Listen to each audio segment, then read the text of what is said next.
Mga boss, talagang mataas ang pangarap ni Risa Hontiveros para sa kanyang 2028 presidential candidacy, mga boss. I remain open, I will still willing. According to WR numero 4th quarter 2025 presidential preference survey. So ito yung lumabas, mga boss. Sara Duterte, 33.3%. Ito yung mga sinasabing potential na magiging candidate at makakalaban ni BP Inday sa 2028 election, mga boss.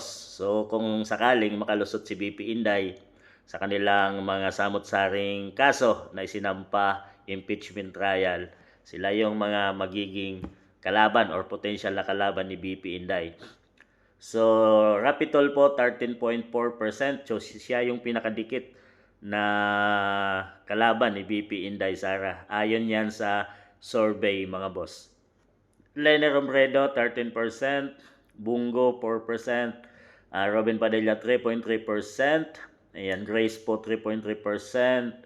At dito, mga boss, si Riza Hontiveros, 2.4%. Bam Aquino, 2%. Kiko Pangilinan 1.6% at Speaker Martin Romualdez 0.8%. A total of 22.2%.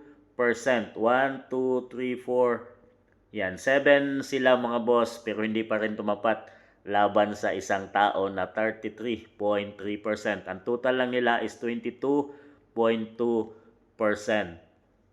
Vice President Sara Duterte at Rapi Tulfo ang mayroong pinakamalapit na mga kalaban or nakakuha ng pinakamaraming boto ayon sa survey, mga boss. Pero malayo pa rin sa kay BP Inday. Tambak, mga boss, nasa 20% ang lamang ni BP Inday.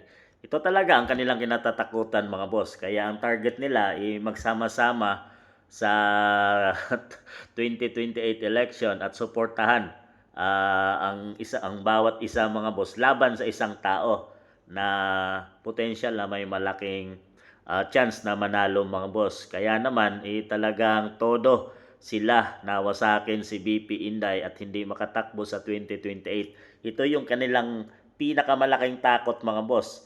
Ang puwersa ng taong bayan na gusto ng pagbabago na sa ating bansang Pilipinas, at nakikita natin na nasa kamay ng mga Duterte ang tunay na pagbabago, mga boss, at kaginhawaan ng ating bansang Pilipinas. Nakaraan ng kanyang tatay, mga boss, FPRRD, ay nakatikim tayo ng sagana, mga boss, mula sa passport at license. Doon pa lang, mga boss, ay nakinabang tayong lahat. OFW at yung mga halos lahat tayo ay gustong magkaroon ng lisensya sa ating bansang Pilipinas, at ginawa niya yung 10 years mula sa 5 years, mga boss. Malaking tipid doon pa lang sa dalawang yun, mga boss, at marami pa kung isa-isahin natin ang nagawa ni FPRRD na kahit hindi nyo tanggapin ay patuloy na nakikita natin hanggang ngayon na pag nakukuha tayo ng passport at kumuha tayo, mag-renew tayo ng ating license, ay maaalala natin na ginawa ito ni FPRRD.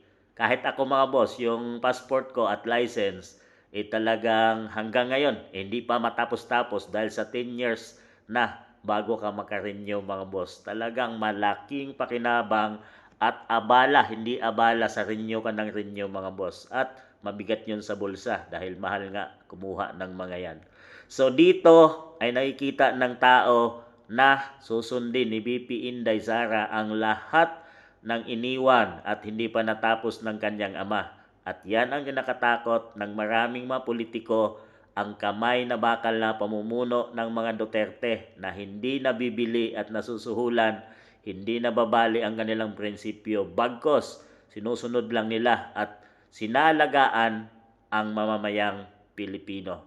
So yan, mga boss, sino sa tingin nyo ang tunay na mamumuno sa ating bansa ng tama, at yan ang iboto natin kung sakaling dumating ang 2028 at makalampas si BP Inday.